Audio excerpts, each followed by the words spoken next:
what I'm going to do, so for those of you who've come in a little late, there is three sheets of paper that we have distributed. So if you can probably, we can keep this at the back and just give me one of them. But otherwise, people can pick it up. Yeah? So what I'm going to do is this afternoon, basically just three things. I've been working with NASSCOM for about 3 years now, and particularly with small and medium enterprises. My background is that I work with on strategy and leadership development, largely worked for several years with large companies, 10, 15 years with the same company. So I don't do one-off things. From there, when the obviously the startup scale up and everything came, then I moved because one of the biggest challenges in effectively scaling up is actually people and systems. Okay? So then I began to kind of work with family businesses and then ended up with scaling entrepreneurs. And today, quite honestly, other than really small startups which are trying to find the first 2, 3 or people, I work across the spectrum up to whatever, 100,000, 200,000 person organizations. So this particular one, the title is provocative, but I am going to be provocative. Okay, otherwise there's no value for you coming to a session like this. So hard facts is really what I'm going to share with you. Data that I collected from NASSCOM members 1.5 years ago on looking at digital transformation, whatever that means. Okay, so the first thing we realized is that there is no singular definition of what is digital transformation, and everybody understands digital transformation very differently. Okay, so I think that's the first one that we need to kind of get in, because right from looking at RPA all the way to looking at sentiment analysis to machine learning, people tell me is digitalization and whatever. Okay, so in some ways I'm discounting that and I'm saying, okay, to each your own, your definition. But the question that we are asking is, whatever we are doing, it appears that it's not similar to what we have done in the past. Okay, so that's really where I'm coming from in this. So first one, some really hard facts, and I'm going to get you to only look at the yellow bars. So in 2016-17, NASSCOM came and asked me saying if I could look at what are the future ready competencies for NASSCOM member organizations. So this study began there. And what we did was we did focus groups across the country, and I had the privilege of hosting one in Calcutta, particularly with the small and medium enterprises. And this study then morphed into something much bigger than what I would have ever imagined when I took this on as a research project. As we began to meet organizations, we asked only 3 questions. What's changing in the environment? How is the change impacting who you are and what you do? How do you see yourself ready? Are you ready for this change? That's it. 3 questions.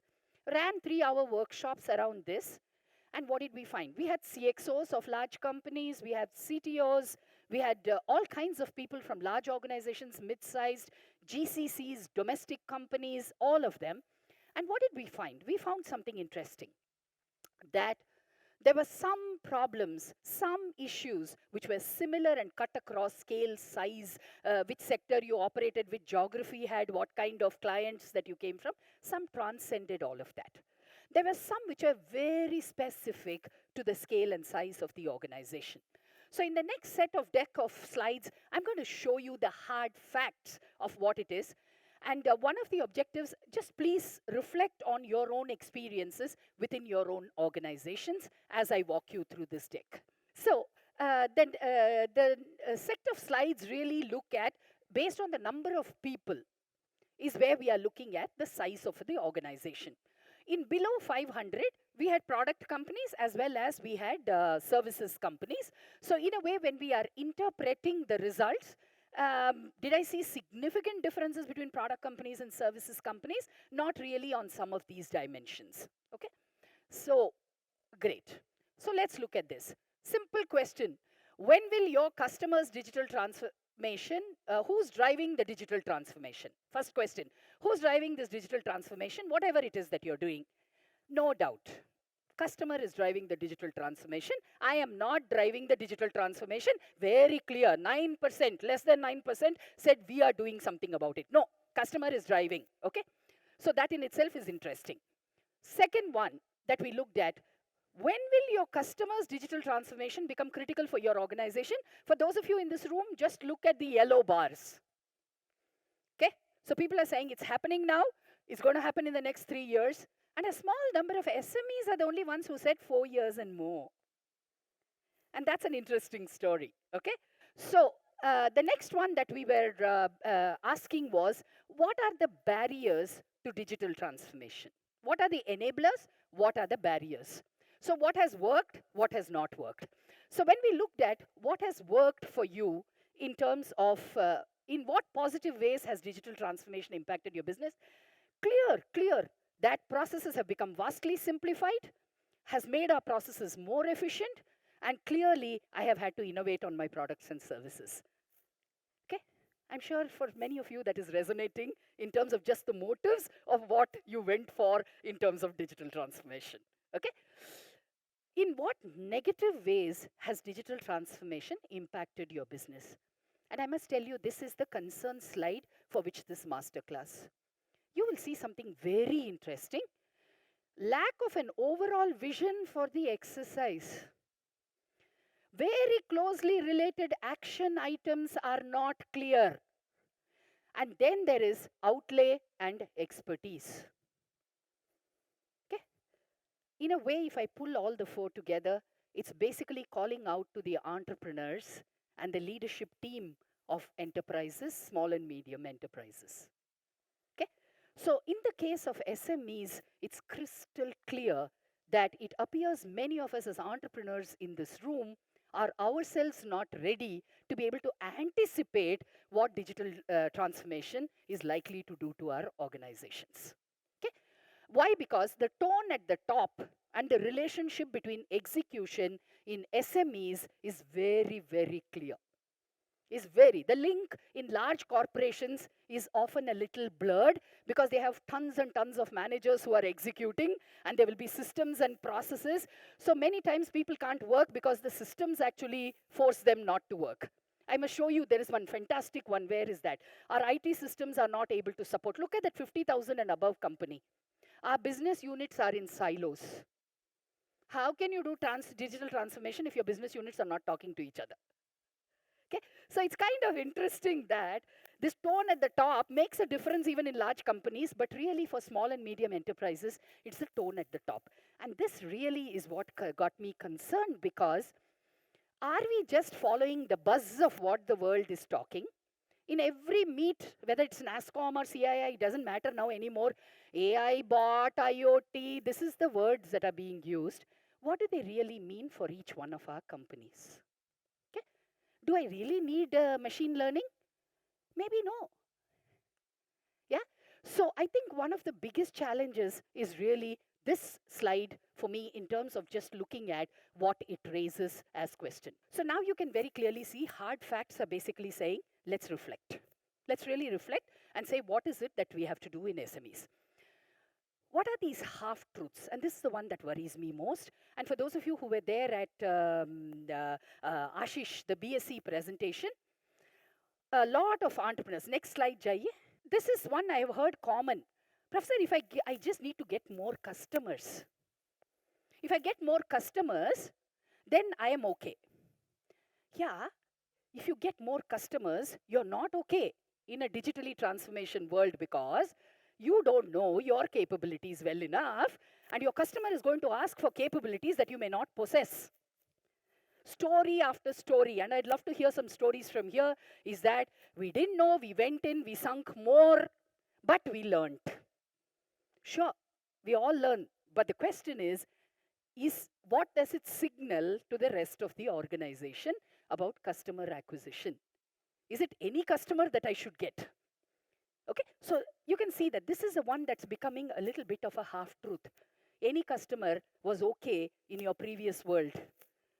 Today, any customer means extra capability investment. Okay, so this is one. Next. Attracting talent is the big thing. Nobody wants to work for a small and medium company. We knew this 100 years ago. What's new? What's new? It's not as if you had all the talent lining up on the doors outside. However, that's going to change. Because large companies, we know 58% of the jobs are going to shed. When they talk about this India, jobs will get shed and all that, India's formal economy is only 7%. So which means 52%, no, not 7% is all formal sector. Within that, seriously IT related routine jobs could be 3%.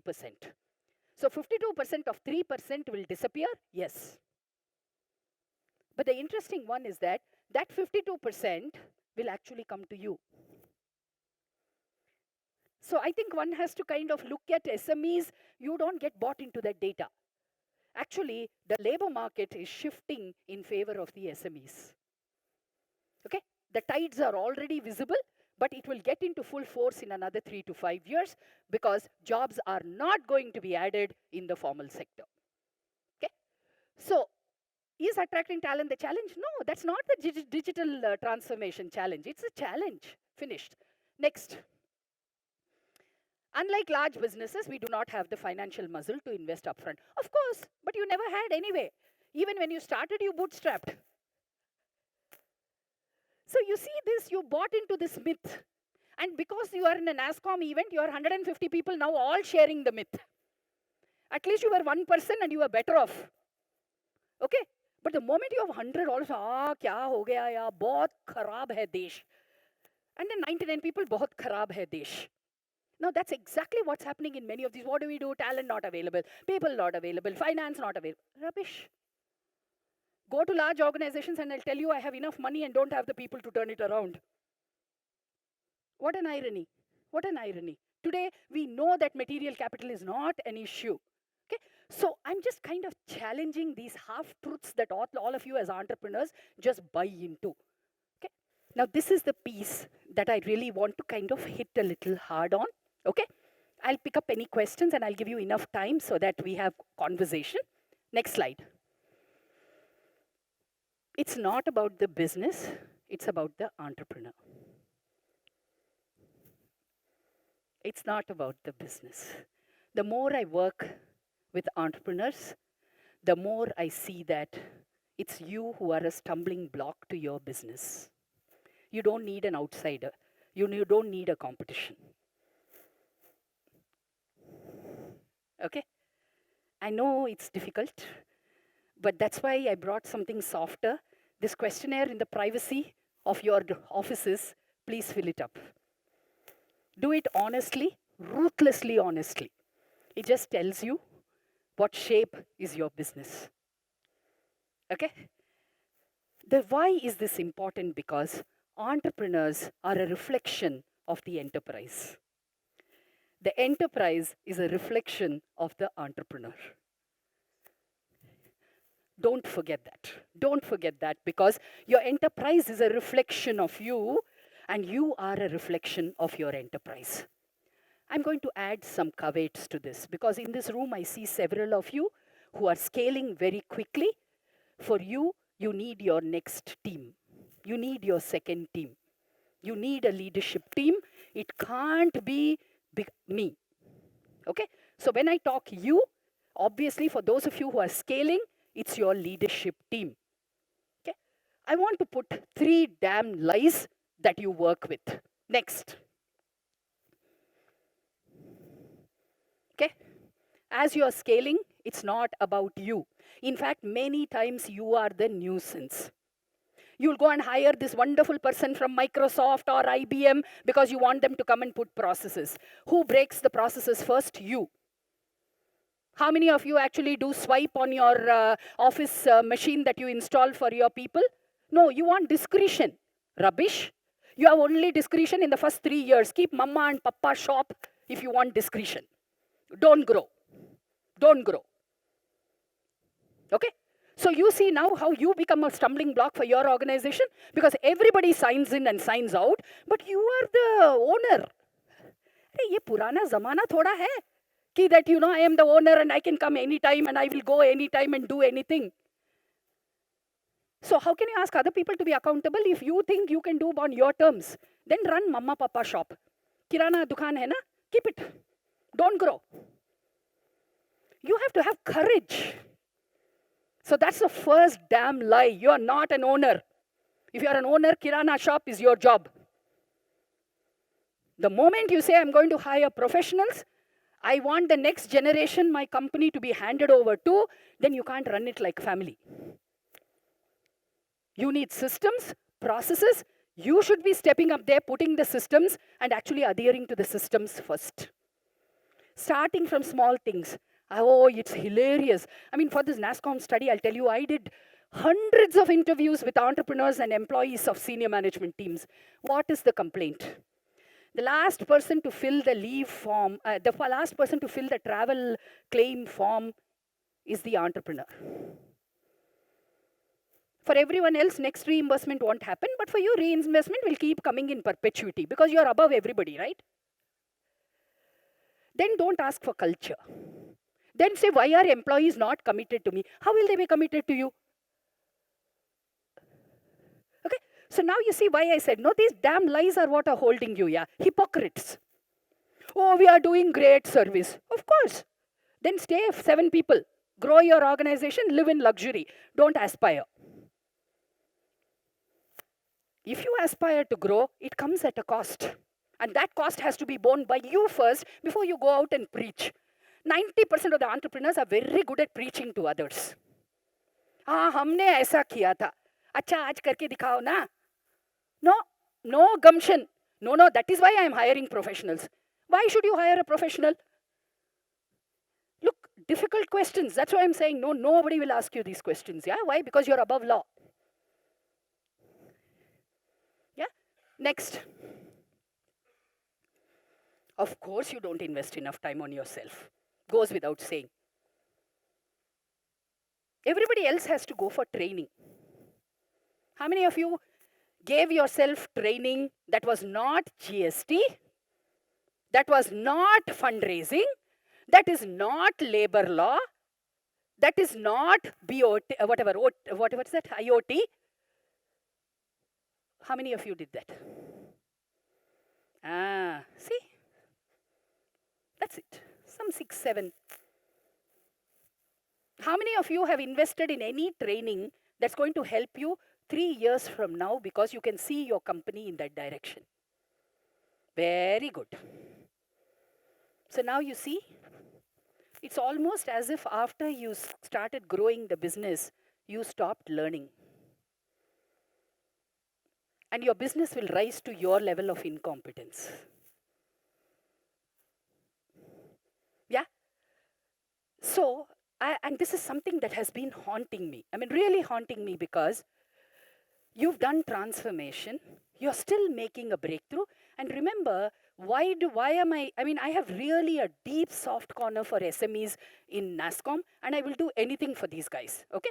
Like when I committed to Kamal Agarwala, like 9 months ago, I'm on sabbatical, okay?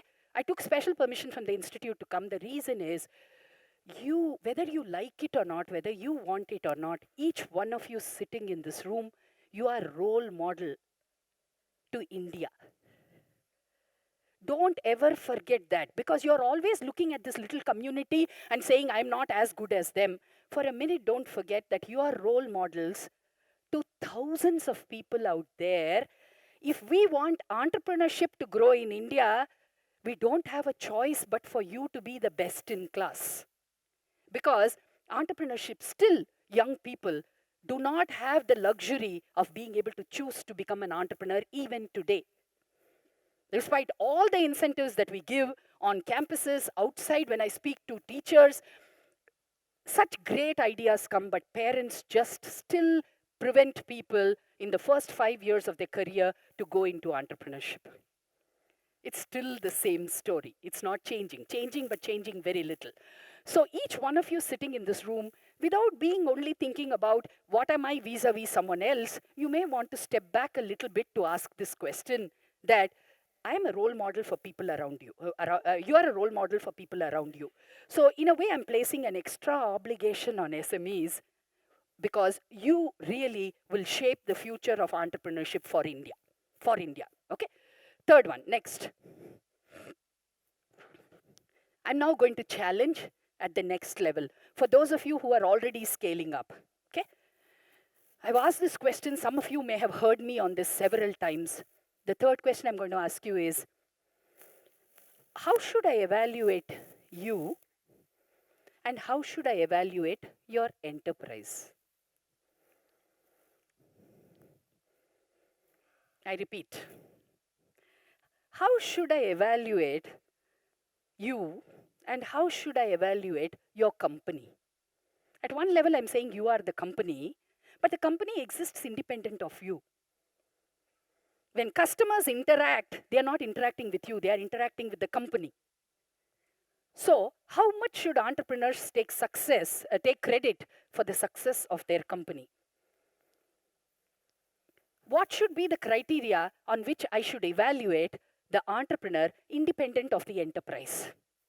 So I'm going to challenge and I'm going to say, I'm going to use only one metrics. After you've scaled to a certain size, and I'm not going to talk about how many trillions, millions, because I've seen billion-dollar companies still entrepreneur-led, and I have seen companies which have 50 lakh turnovers, which have wide-based management. Okay, so which is why I'm not saying what is appropriate turnover, or because it doesn't matter really, because it's a mindset.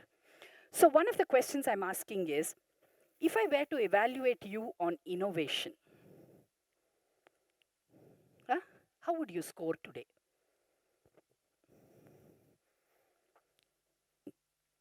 On a scale of 1 to 10, where would you rate you on innovation? Not your company.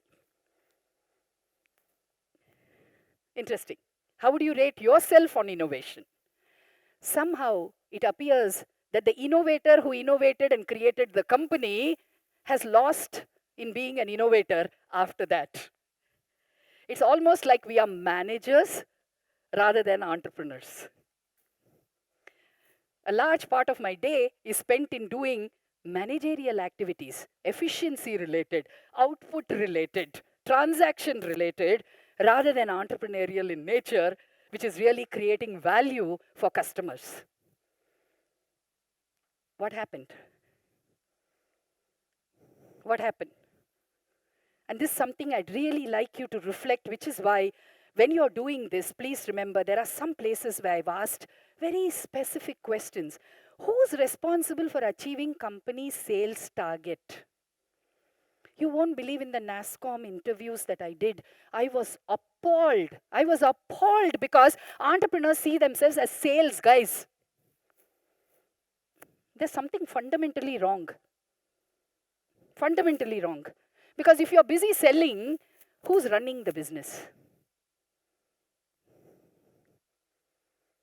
So it's interesting that who's there to hold it all together? And over, entrepreneurs told me that they were the only salespeople on the team. Professor, if I don't go, the client won't close. How? How can it be? And I'm just asking you to reflect because the customer is getting what he or she had to get today, the best in class, because who better than the owner servicing me? The irony is, the worst in class comes to the owner because I think I am the only one who can service when it actually has to be done by a sales executive who has to be paid 40,000 a month. So very quickly you brought the value of your time from exponential X to 40,000 rupees. I asked several entrepreneurs to track 1 week of their life. And I asked them to allocate money. And I'll tell you, it's roughly running at about 96,000 rupees. That's what you're worth, given the nature of tasks that you do.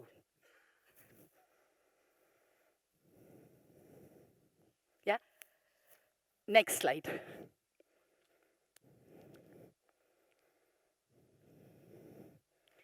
Just how many of you don't have a copy of this? Are there any of you who need it?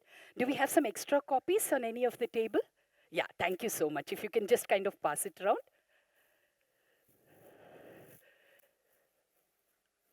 take a few, you would like one? Yeah, here, we need one here.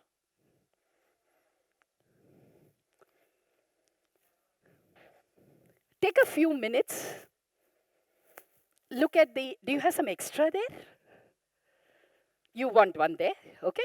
Yeah, at the back of the room, I think. Am I holding you back? I can do this because you have to work on your piece, yeah? Don't worry. Yes. So take a few minutes and I'll ask you to call out, okay? I'll ask for, I mean, if some of you are open and feedback, candid, just share with me saying which of these items keeps you awake at night. Then.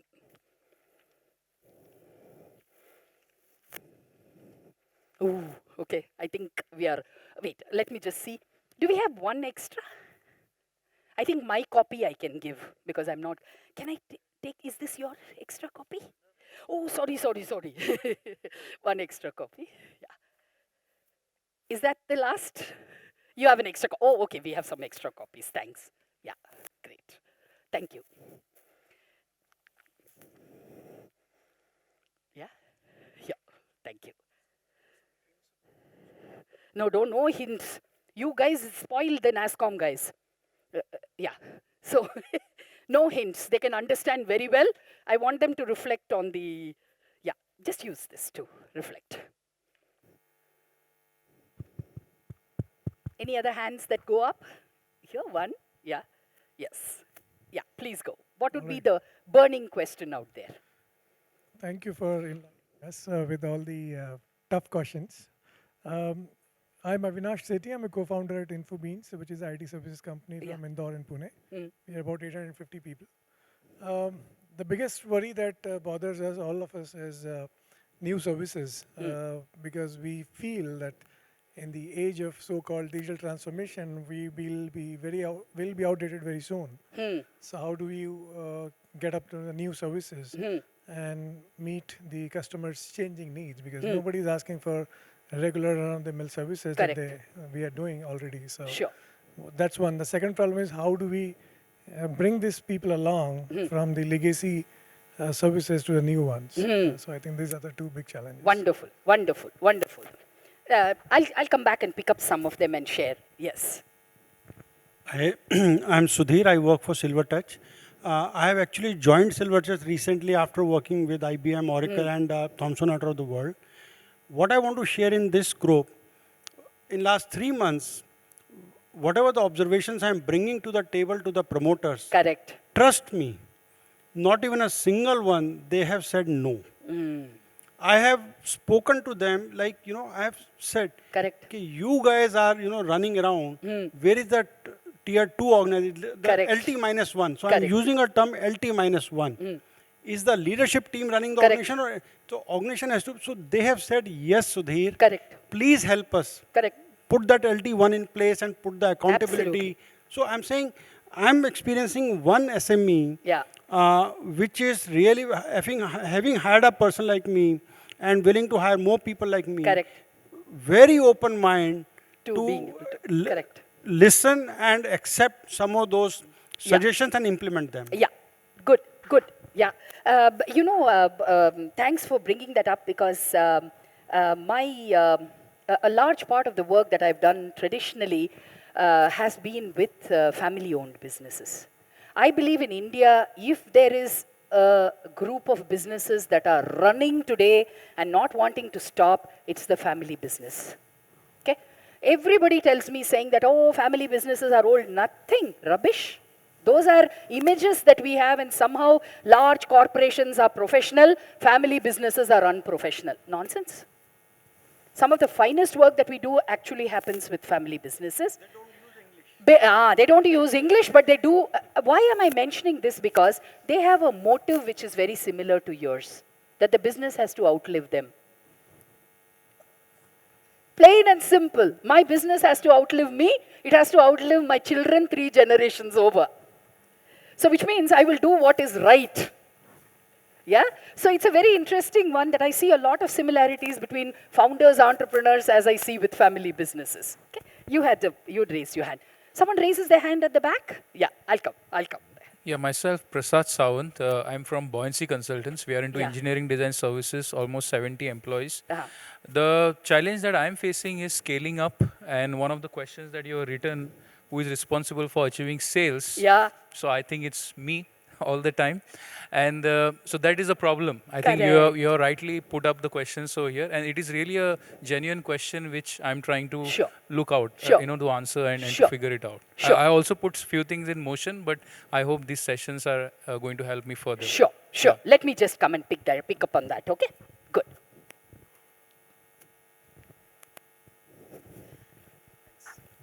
I'm Neil. Actually, I'm facing two problems. Means Okay. whatever you said is it's just like you made me fearful. Yeah. Actually, Okay, good.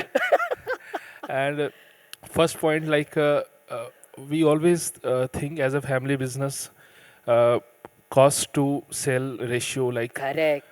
like how can we manage this 40,000 even guys? Correct.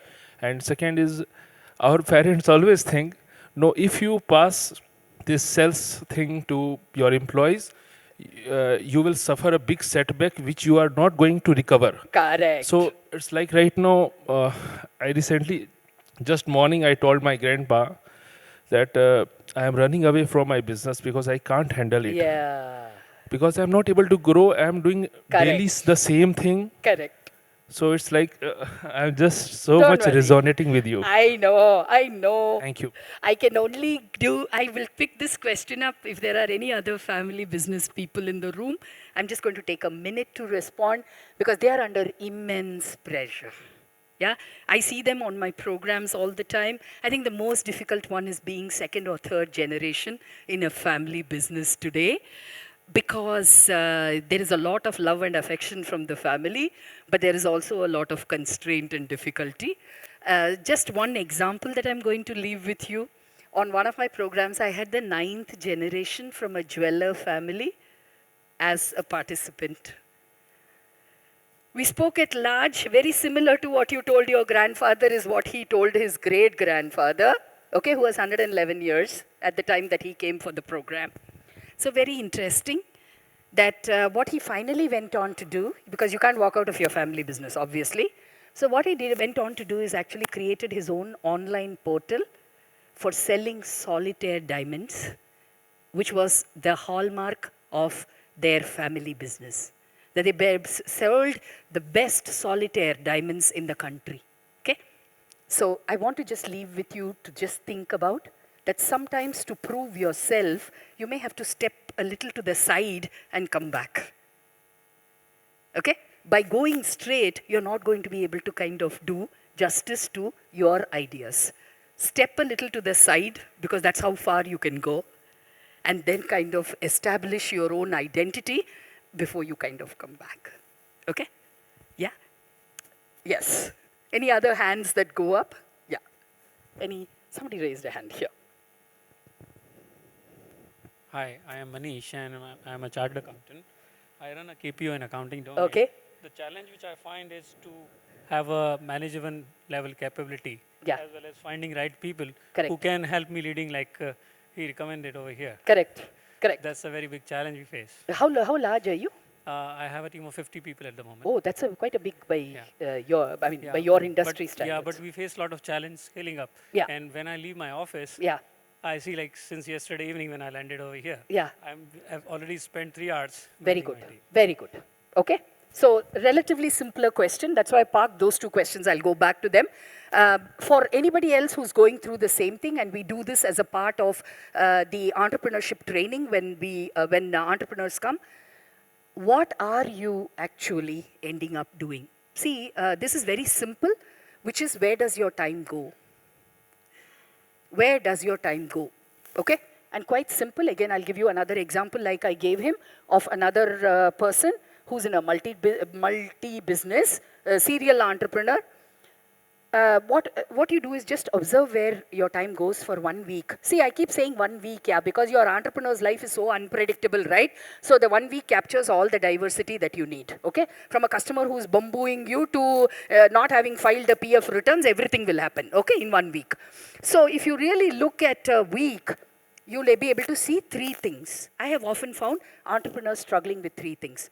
The first and the most important one that, and just look at your mailbox and that may be a good indication of where the problem is, okay? Too many last minute things coming on your lap because you're pushing last minute. Kal karna hai, okay? Over 85% of the entrepreneurs who come to our training report this. So what happens, you push to people so late and you think if you can do it in 6 hours, others should be able to do in 24 hours. But remember that you think only about business 24 hours a day, while other people think about your business 8 hours a day. So which means, technically, there is a minimum 3-year gap between you and your next direct reportee about understanding the business. If they understood the business as well as you understand, they would not work for you. They would be starting their own business. So, over and over what we are finding is that entrepreneurs' unrealistic assessment of how long it will take someone else. If I can do it, boss, if you can do it and they could do exactly what you're doing, they will be sitting in your seat. So very important to take stock. When do I give a person? How long does it take? As an entrepreneur, if you're not able to crack this and say, who should be given a 3-hour job and who should be given a 12-hour job, you're going to end up doing all the important proposals for your company forever. Yeah? So I think that's the first one I'm going to leave with you. The second one, given the nature of your business, there are going to be experts who are better than you. How much of the work are you pushing to them?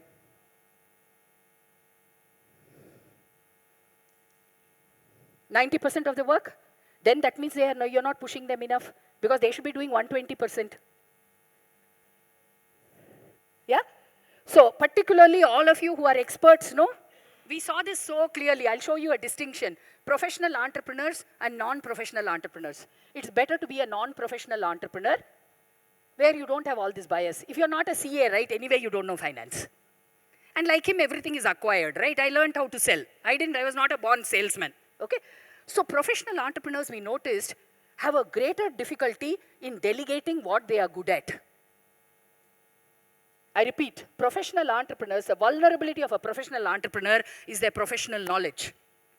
The non-professional entrepreneurs delegate seamlessly the most complex work because I don't understand. And I don't have the competence. Unfortunately, professional entrepreneurs think they have the competence to do it. Yeah? So that's the second one that I want you to look at, what it is that you're pushing people, and are you pushing people 125% instead of 90%? Okay? On expertise areas, particularly if you're running a KPO. And the third and the last one which I want you to look at is, you're not in office for 48 hours. Who are the people who are actually taking leadership in 48 hours? None of the entrepreneurs go back and ask, how is it that in your absence, work happened? So somebody is doing everything what they had to do. So in which case, why are you needed there on the weekday? What are they sending you? What are they asking you for permission? Or what are they asking you for signing off? Those are the only things for which you don't seem to have a system or a process or a person. I encourage entrepreneurs to go out more and more. Please go, take 10-day programs and go and invest on yourself for heaven's sake. Because your organization might actually become better than what it is today. Because in your absence, you have to delegate. You have to tell people that you should be responsible for this. You might be in for some surprises. You might be in for a lot of surprises. I've had stories after stories from entrepreneurs who come and tell me, I had a crisis in the family, I went away for 3 weeks, nothing happened, everything was fine. And therefore, I'm doing soul searching. I said, you didn't need a crisis to do soul searching. On a normal day, if you thought, you can do soul searching. Yeah? So, in a way, just try these combinations, okay? Some of this might work, okay? Yeah. Somebody has to do time management. I still have some time, right? You let me know. 10 minutes. Okay, fine. Let me pick. There was one more hand that went up. Yes. Sorry.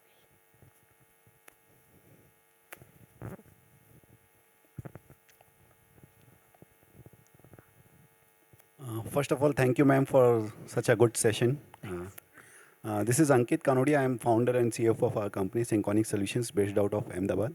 We are into 4 verticals, IT, financial services, organic farming, and business consulting.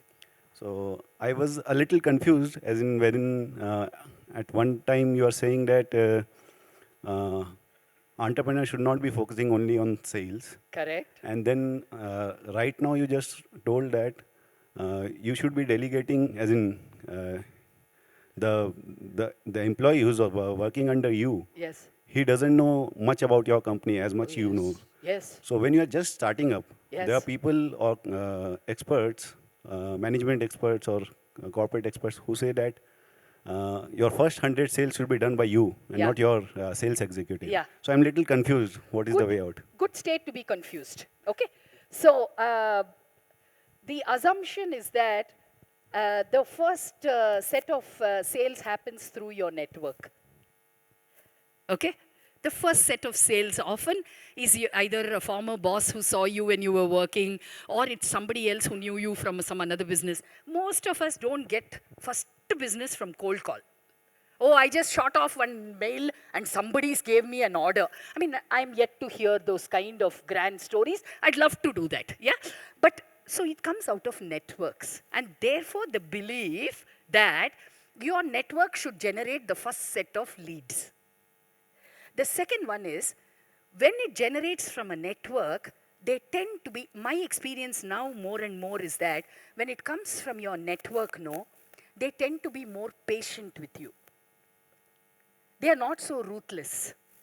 Whereas I find today, if you have to scale up very quickly, your first order should not come from your network. It should come from somebody who's so demanding on you that you die with your first order.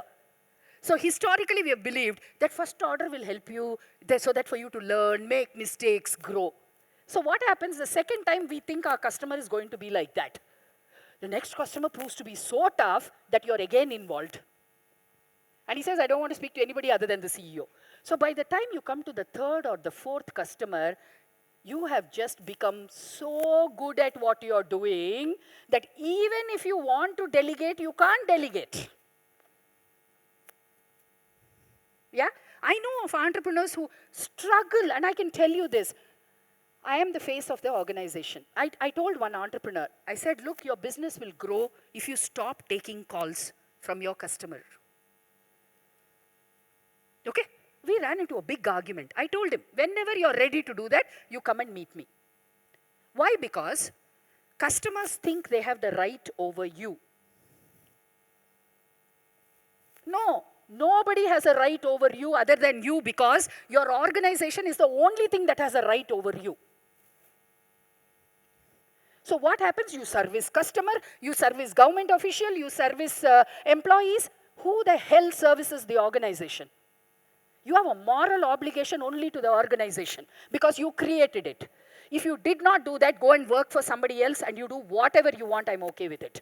Don't say I created a company and therefore nothing. You created a company that has a bigger purpose than you. Which organization says that you don't have any other purpose other than me? All the large organizations, why do they do all that performance management, alignment and everything? To make sure there's only one goal that everybody dies for, and that is the organizational goal. Okay? Why is it that entrepreneurs think that servicing customer is an end in itself? And 99%, that's why I asked you another one. Does 75% of your business or 60% of your business come from the same entrepreneur? From the same customer? You are in deep danger, my friend. You are in deep danger. Only one customer has to pull the carpet. So, what have you done for the organization? Difficult questions, but important to ask. And nobody other than you can ask any of those questions that are given there. There's no incentive for anybody else to ask that question. You had your hand up, no, earlier? So sorry. Okay. Yeah. Hi, thank you for this enlightening session. I'm Sadhan, founder of Pixel Solutions, an IT services company, and just a startup, less than 100-member company. Yeah. So you mentioned that that couple of things for an entrepreneur to do, not to do certain things and to focus on something else. So for us, it's very important that we need to put in every sphere or every part of the work, from sales to the delivery. As you mentioned, for the next level or the next level Correct. team, the kind of passion we all have as entrepreneurs, Correct. will they have that passion? Definitely They not. should not.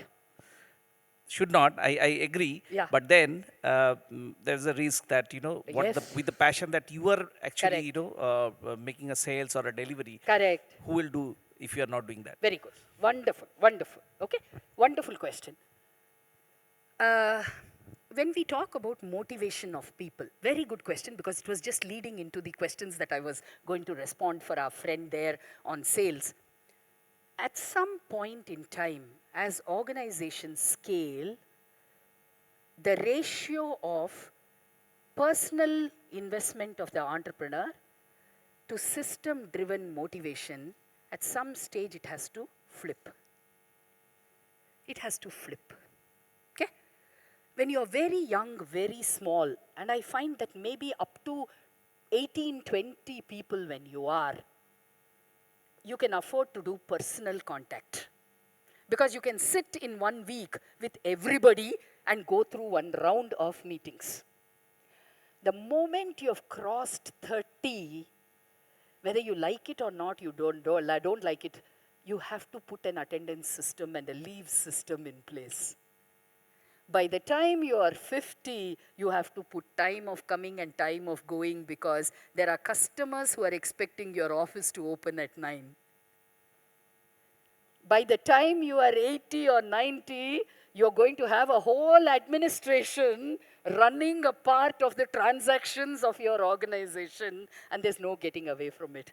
By the time you're 100 or 150, you have to have someone dedicated who's looking at gaps in terms of capability. Okay? That person can be a technical person. So be it. Salesperson. But as an entrepreneur, we know that there is a flipping point between personal touch and systems and processes. That decision only you can make. Only you can make. Which is why many of you, when you say, I think we need to hire professional, what are you saying? You're just saying, I need to be able to systematize it. There's no escaping. Your passion, and hopefully the system that will get set up will reflect not just the passion, but your competence. See, your only passion does not get orders. Yeah? There is a method to your passion. How do I codify that method? How should we get business? Who is the person to prospect? With what confidence can I give away the first inquiry that has come? Who will I call? This one, my friend there, what's his name? Prasad. Prasad, these questions, all of them are also responding to you. To whom can I give the first cold call that has come? And I track it. Okay? When we work with entrepreneurs, we say these small things give you a very good indication of basic qualities of selling that you are looking for. Proactive. Is this person driven? Do they close with the customer? Do they chase the customer? Do they come back and report to the organization? All of these qualities you can assess by that one cold order that comes, which may never materialize into an order. Yeah? So some of these things have to flip from the entrepreneur to a system or a process. I think one of my experiences when I've seen companies scale up well has been this shift, how they are able to do. Otherwise, it's very entrepreneur-centered. That's why. Yeah? I think we can take one question, or should I close here? Well, but I have 2 more slides. So I'll close this. Okay, done. Next slide, please. I'm sorry I'm around, okay? So if some of you just stop by and you have a question that I've not picked, just stop by. I'm here till tomorrow afternoon, so just feel free to stop anytime and ask. Yeah? So, sum and substance of it, on the NASSCOM study, what did we find? That a lot of organizations. Do you think we can make this slide available to them? Where, yeah? I don't know, you'll take care of that, right? You get the NASSCOM people, they will take care of it, because I don't know, but I'll hand over these slides to you, because it's difficult. Even though you're taking photos and all, there's nothing so earth-shaking that can not be given. So what you do is, I also have some slides later, which I had bought as backup, in which I have broken down what entrepreneurs said about each one of this. Okay? So that you get a sense of where is my problem. Okay? Next slide. So, sorry, please go back to the previous slide, please. This is hygiene. This is hygiene for future ready competencies, which means as I am speaking to you today, please go back, take a look at these slides, tick off what all your organization has or does not have. Okay? This is hygiene. This is not future ready.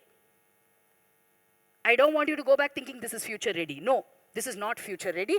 This is hygiene. Does it exist in my organization? Absence, presence. That's what it is. Next slide. I'm really laying out this one. Okay? Out of my NASSCOM study, what has come very clearly? What are entrepreneurial competencies? So whatever I said earlier are enterprise competencies. Somebody should have it in your company. If you don't have it, nothing will happen. But somebody should have it, okay? As an organization, we should have it, that's all. It doesn't have to be with you.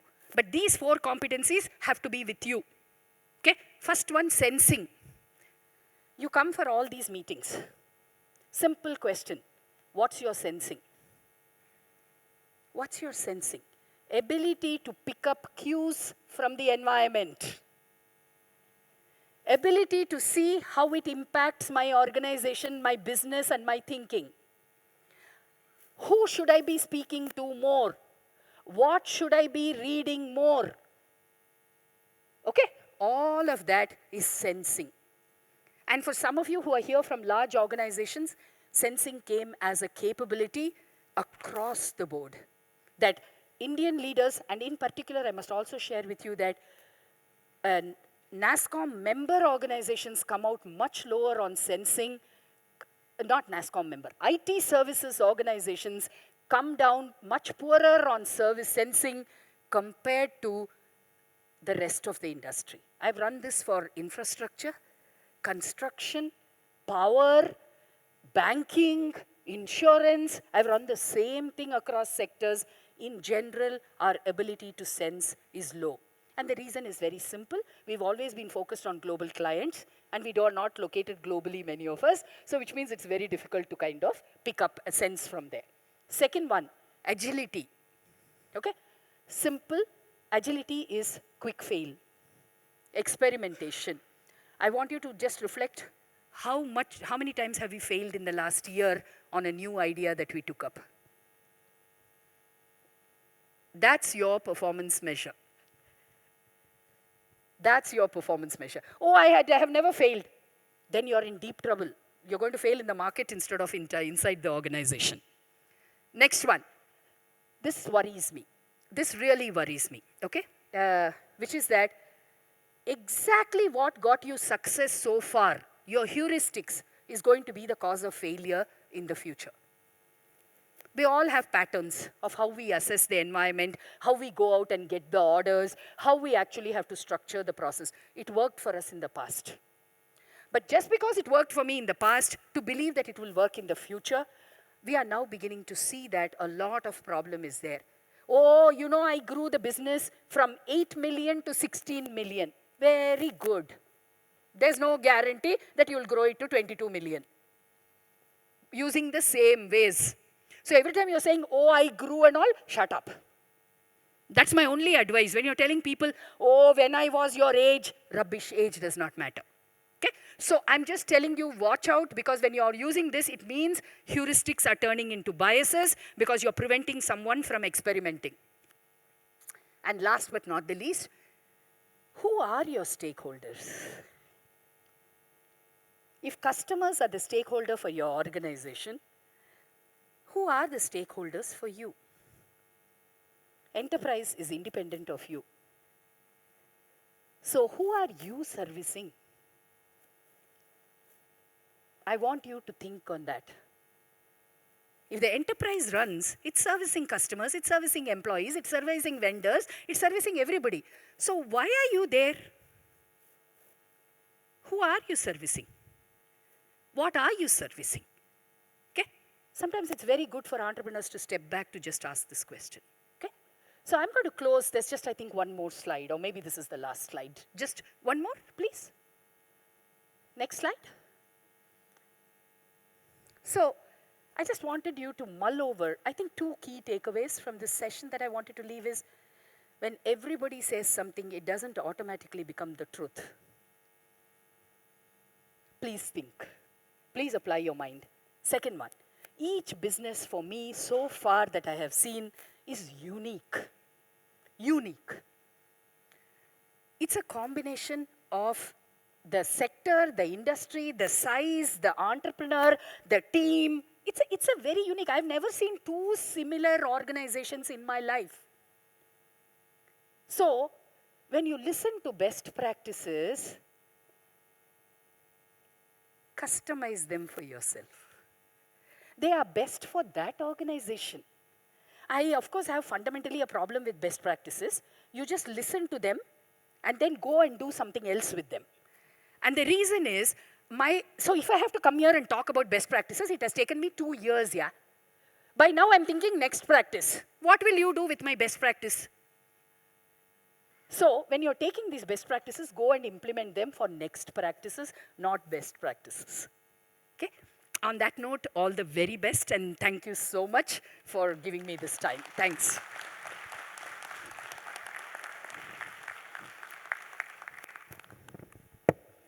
Thank you, Professor. It was a very, very enlightening and a thought-provoking session. Thank you all for being here, full house. And I'm sure we must be thinking, we came here thinking to learn about the future, but apne ground is no more, right? So we are ourselves shaken up, but a lot of thinking to be done. And once again, let me thank Professor for being here with us and enlightening us. I would like to call Mr. Bhaskaran to give a small token of appreciation to the professor.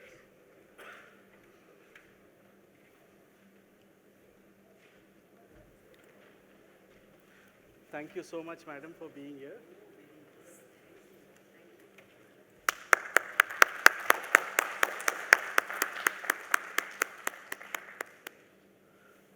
Thank you, everyone. I'm sure you all enjoyed it. And the next masterclass will be tomorrow at 11:40. Thank you.